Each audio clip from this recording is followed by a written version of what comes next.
Kukatpally murder కేసులో big twist. సహస్ర హత్య కేసులో పోలీసుల దర్యాప్తు వేగవంతమవుతోంది. పోలీసుల అదుపులో కీలక అనుమానితుడు ఉన్నట్టుగా చెప్తున్నారు.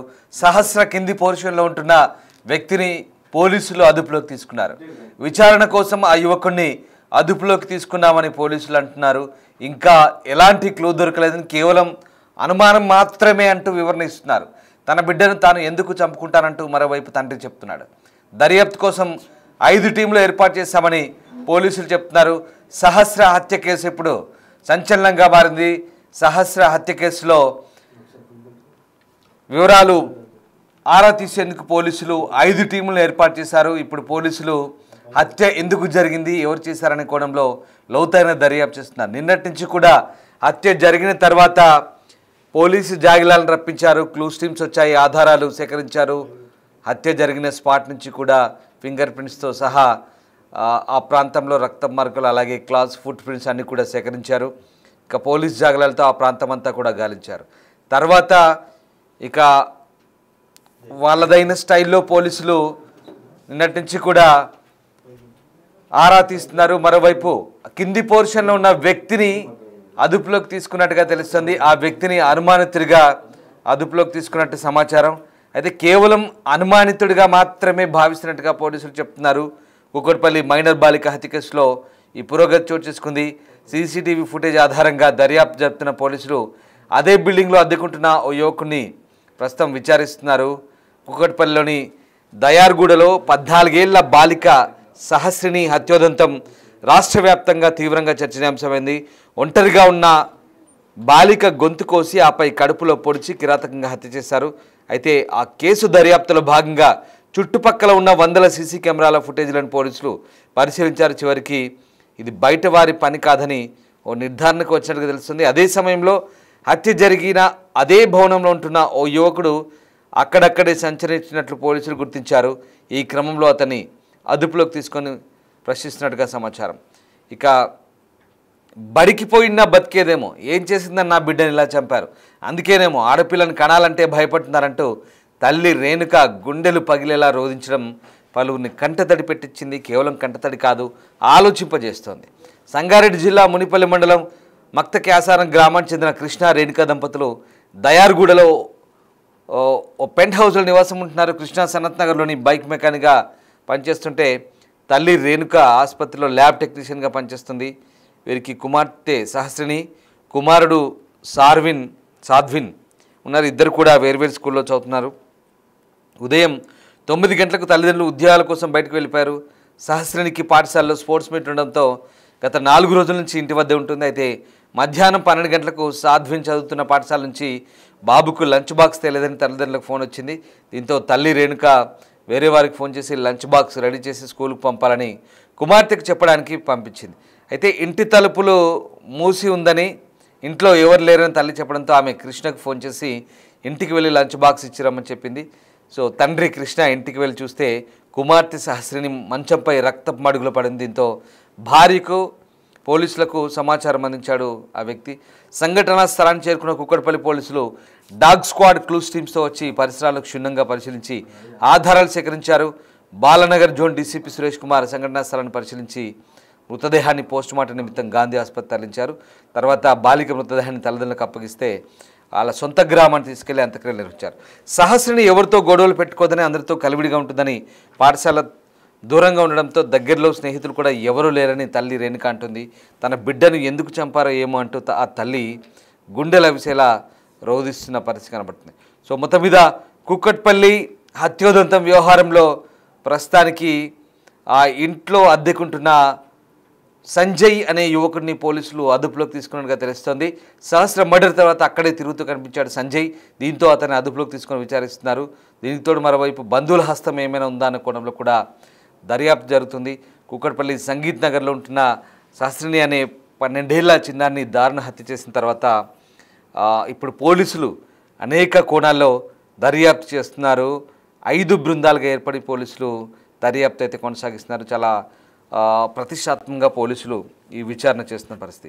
నగరం నడిబొడ్డున పట్టపగలే ఒక మైనర్ బాలిక దారుణ హత్య కేవలం నగర వ్యాప్తంగానే కాదు, రాష్ట్ర వ్యాప్తంగా కూడా సంచలనంగా మారిన పరిస్థితి. రైట్, మా కొలీగ్ అనిల్ జాయిన్ అవుతున్నారు. అనిల్, సహస్ర మర్డర్ కేసు సంబంధించి ఎట్లాంటి ఇన్వెస్టిగేషన్ సాగుతుంది? ముఖ్యంగా 5 టీమ్స్ ప్రస్తుతం వర్క్ చేస్తున్నాయి. అలాగే ఒక వ్యక్తిని, అదే ఇంట్లో అద్దెకుండే వ్యక్తిని, యువకుడిని అదుపులోకి తీసుకున్నట్టుగా తెలుస్తుంది. సో ప్రస్తుతం కేవలం అనుమానితునిగా మాత్రమే అంటూ అదుపులోకి తీసుకున్నారు. సో అందులో పోలీసుల విచారణ ఏ రకంగా సాగుతోంది? ఓవరాల్గా ఇన్వెస్టిగేషన్ జరుగుతున్న తీరు ఎలా ఉంది?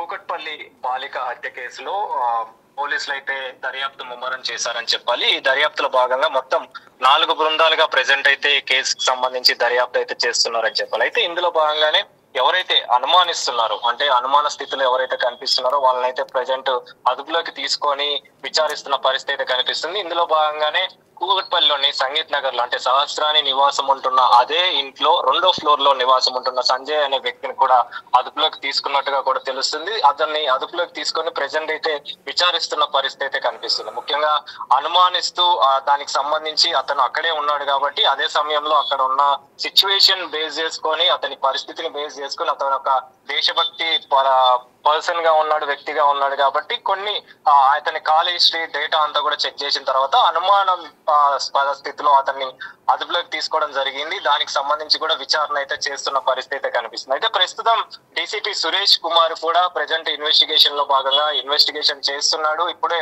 ఇంటి దగ్గర కూడా చేరుకున్నారు. స్పాట్ కి సంబంధించి మరిన్ని వివరాలు, మరిన్ని ఆధారాలు సేకరించేందుకు గాను చుట్టుపక్కల ఉన్న పరిసర ప్రాంతాలని కూడా ప్రెసెంట్ క్షుణ్ణంగా పరిశీలిస్తున్న పరిస్థితి కనిపిస్తుంది. చుట్టుపక్కల ఉన్న సీసీ కెమెరాస్, అదే విధంగా స్థానికంగా ఎవరైనా అనుమానంగా కనిపించిన వ్యక్తుల్ని బేస్ చేసుకొని కూడా వ్యక్తుల్ని, అనుమాన స్థితిలో ఉన్న వ్యక్తుల్ని కూడా విచారిస్తున్న పరిస్థితి మనకు కనిపిస్తుంది. ఇందులో భాగంగానే సహస్రాని మర్డర్ కేసు విషయంలో ప్రెసెంట్ డీసీపీ సురేష్ కుమార్ కావచ్చు, అదే విధంగా కుకట్పల్లి పోలీస్ స్టేషన్ కి సంబంధించిన పోలీస్ అధికారులు కూడా కావచ్చు, ఛాలెంజింగ్ గా అయితే ఈ కేసుని తీసుకున్నారని చెప్పాలి. అంటే నిన్న జరిగిన ఘటనని బేస్ చేసుకొని తల్లిదండ్రులు కూడా ఆర్తనాదాలతోటి తన కూతురు ఇక లేదు అని చెప్పేసి ఎంతో బాధపడుతూ శోకసంద్రంలో మునిగిపోయారు. అదే విధంగా తను కూడా అలాంటి పరిస్థితులలో శవమై తేలింది, కత్తిపోట్లతోటి తను కనిపించిన స్థితిలో ఉంది కాబట్టి దీన్ని ఛాలెంజింగ్ గా తీసుకున్న పోలీసు ఖచ్చితంగా వాళ్ళ తల్లిదండ్రులకి న్యాయం చేయాలని చెప్పేసి ఖచ్చితంగా ఈ కేసును ఛేదించే విధంగా ప్రెసెంట్ అయితే పోలీసులు దర్యాప్తు చేస్తున్న విషయం అయితే మనకు తెలుస్తుంది. ఇందులో భాగంగానే ఈ సంజయ్ అనే వ్యక్తిని కూడా అదుపులోకి తీసుకున్నారు. దానికి సంబంధించి అతన్ని విచారణ అయితే చేస్తున్నారు. ప్రెసెంట్ అయితే అనుమానాస్పద స్థితిలోనే అతన్ని తీసుకోవడం జరిగింది, కానీ ఇతనే అని చెప్పేసి ఖచ్చితంగా నిర్ధారణ అయితే చేయలేదు. కానీ ఎవరైతే అనుమానంగా అనుమానంగా కనిపించారో వాళ్ళని మాత్రం ప్రెసెంట్ అదుపులోకి తీసుకొని పరిశీలిస్తున్న పరిస్థితి. ఇందులో భాగంగానే ప్రెసెంట్ కుకట్పల్లి సంగీత్ నగర్ లోని సహస్రాని ఇంటి దగ్గర కూడా ప్రెసెంట్ మరోసారి ఇన్వెస్టిగేషన్ అయితే కొనసాగుతుంది. చాలా మంది పోలీసులు కూడా అక్కడికి చేరుకొని పరిశీలిస్తున్న పరిస్థితి. చుట్టుపక్కల ఉన్న పరిసర ప్రాంతాలని కూడా క్షుణ్ణంగా పరిశీలిస్తున్నారు. వ్యక్తుల మీద ఎవరి మీద అయితే అనుమానం వస్తుందో వాళ్ళ మీద కూడా నిఘా పెంచారు. అదే విధంగా వాళ్ళకి సంబంధించి వివరాలు కూడా తెలుసుకుంటున్న పరిస్థితి మనకు కనిపిస్తుంది. ఖచ్చితంగా దీనికి సంబంధించి ఏదో ఒక విధంగా ఈ నిందితులు ఎవరైతే ఉన్నారో వాళ్ళని పట్టుకునే కోణంలో అయితే ప్రెసెంట్ దర్యాప్తు అయితే కొనసాగుతుందని చెప్పాలి. Ramdas. Right, yes, thank you Anil. So ఇది సహస్రిని హత్యోదంతం తర్వాత పోలీసులు దర్యాప్తు వేగవంతం చేస్తున్నారు. 5 టీంలుగా ఏర్పడి పోలీసులు అయితే ప్రస్తుతం నిందితుల కోసం గాలిస్తున్న పరిస్థితి, ఆధారాల కోసం ప్రయత్నం చేస్తున్నారు. మరోవైపు ఇక ఈ వ్యవహారంలో ప్రస్తుతానికి అనుమానితుడిగా భావిస్తున్న, అంటే కేవలం అనుమానితుడిగా భావిస్తున్న వ్యక్తిని అదుపులోకి తీసుకున్నారు. అదే ఇంట్లో అద్దెకుంటున్న సంజయ్ అనే యువకుడు. ఇతను నిందితుడిగా చెప్పట్లేదు, కేవలం అనుమానితుడిగానే అతన్ని పరిగణించి ప్రస్తుతం అదుపులోకి తీసుకొని, ఎందుకంటే అదే ఇంట్లో ఉంటున్నాడు కాబట్టి అతన్ని కూడా పోలీసులు ఇన్వెస్టిగేట్ చేస్తున్నారు. సో ఆ రకంగా అటు ఓనర్తో మాట్లాడారు పోలీసులు, ఓనర్ లేడు, ఇంటికి వచ్చేసరికి హత్య జరిగింది, ఇంట్లో తల్లిదండ్రులు లేరు. మరి అతను కూడా, ఈ సంజయ్ అనే వ్యక్తి ఆ టైంలో ఇంట్లో ఉన్నాడా లేదా బయట ఉన్నాడా ఏంటి అనే కోణంలో పోలీసులు అనుమానితునిగా భావించి కేవలం అదుపులోకి తీసుకొని విచారిస్తున్న పరిస్థితి. పూర్తి వివరాలు తేలుతాయి త్వరలో. మరి అందులో వాస్తవం ఏంటో, అనుమానం నిజమవుతుందా లేదా అబద్ధమా, ఏదేమైనా ఒక వ్యక్తిని అయితే అదుపులోకి తీసుకున్నారు. ఇంకా పోలీసులు అయితే ఈ కేసుకు సంబంధించి చాలా ప్రిస్టేజియస్గా తీసుకున్న పరిస్థితి. ఎందుకంటే ఈ మైనర్ బాలిక హత్యోదంతం కలకలం రేపింది, చాలా సెన్సేషన్గా మారిన పరిస్థితి. చాలా దారుణంగా కత్తిపోట్లతో అమ్మాయిని చాలా కిరాతకంగా హతమార్చారు. ఎందుకు చంపారు ఏంటనేది మాత్రం కారణాలు తెలియలేదు. బట్ పోస్ట్ మార్టం అయిన తర్వాత కూడా ఎలాంటి లైంగిక దాడికి సంబంధించినటువంటి ఆధారాలు కూడా నిర్ధారణ కాలేదు. మరోవైపు అమ్మాయిని తీసుకెళ్ళి అప్పటికే అంత్యక్రియలు చేశారు. అయితే ఇక్కడ ఏం జరిగింది, ఎందుకు ఈ హత్య జరిగింది, ఎవరు చేశారు అనేదే ఇంకా ప్రశ్నార్థకంగా మారుతున్న పరిస్థితి. ఆ వ్యక్తి అక్కడక్కడే ఇదంతా జరుగుతున్నప్పుడు ఇంట్లో అద్దెకుంటున్న వ్యక్తి అక్కడక్కడే తిరుగుతున్నట్టుగా పోలీసులు గమనించారు. కొంత అనుమానాస్పదంగా అనిపించి ఇప్పుడు క్రాస్ చెక్ చేస్తున్నారు. సో వాటెవర్, మొత్తం మీద త్వరలోనే ఈ మొత్తం వ్యవహారం కొలికి వచ్చే ఛాన్స్ అయితే కనిపిస్తుంది. ఎందుకంటే పోలీసులు చాలా స్పీడప్ చేశారు ఇన్వెస్టిగేషన్ని. ఇప్పుడు ఆ పట్టుకున్న వ్యక్తిని ఇంట్రాగేట్ చేస్తున్నారు. అయితే ఈ మొత్తం వ్యవహారం అయితే పోలీసులకు నిజంగా ఒక సవాల్ లాంటిది. ఎందుకంటే నగరం నడిబొడ్డున ఆ హత్య జరిగింది. ఇంట్లో ఎవరు లేని సమయంలో బాలిక ఒంటరిగా ఉంటుందని తెలిసిన వ్యక్తులే హత్య చేసి ఉంటారనేది చాలా పక్కగా పోలీసులు భావిస్తున్నారు. ఎందుకంటే 3 అంతస్తుల పైన ఉండే పెంట్ హౌస్లో అమ్మాయి ఒక్కతే ఉంది, స్కూల్కి వెళ్ళలేదు. ఒక టీనేజర్ అని చెప్పాలి, 12 ఏళ్ళు అంటే ఆఫ్కోర్స్. సో ఆ అమ్మాయి హత్యోదంతం అనేది ఇప్పుడు చాలా కలకం రేపుతున్నది. నిజంగా ఈ వ్యవహారం తొందరగా కొలిక్కి వచ్చే అవకాశం ఉందా? ఆధారాలు దొరికిన తర్వాత పోలీసులు ఈ వ్యవహారంలో వీళ్ళంత తొందరగా దర్యాప్తు క్లోజ్ చేస్తారా? నిందితులు పట్టుబడతారా? మీరేమనుకుంటున్నారు ఒకసారి కామెంట్ చేయండి.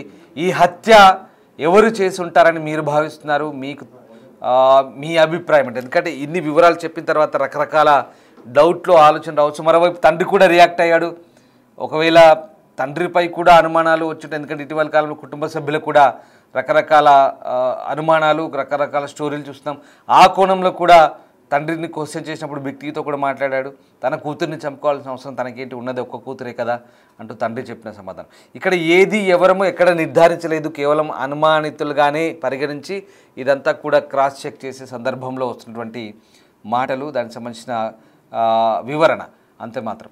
రైట్. ఇక ఓవరాల్గా ఈ వ్యవహారంలో మరి పోలీసుల దర్యాప్తు వేగవంతమైతే అవుతుంది. ప్రస్తుతానికైతే పోలీసులు ఈ వ్యవహారానికి సంబంధించి చాలా సీరియస్గానే పరిగణిస్తున్నారు. పోలీస్ శాఖ కూడా చాలా ప్రిషియస్గా తీసుకుంది. హత్య ఎలా జరిగింది, ఎవరు చేశారు, ఎందుకు చేశారు అనే కోణంలో పోలీసులు వీలైనంత త్వరగా నిందితుని పట్టుకుంటామని చెప్తున్నారు.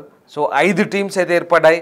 పోలీసుల దర్యాప్తు అంతే వేగంగా జరుగుతున్నట్టుగా మనకు అర్థమవుతుంది. చూడాలి మరి ఈ వ్యవహారంలో అనుమానిత వ్యక్తిని విచారించినప్పుడు ఏదైనా వివరాలు బయటకు వస్తాయా, ఏం జరగబోతుంది, ఎలాంటి పరిణామాలు చోటు చేసుకుంటాయి, మీరేమనుకుంటున్నారు ఒకసారి కామెంట్ చేయండి.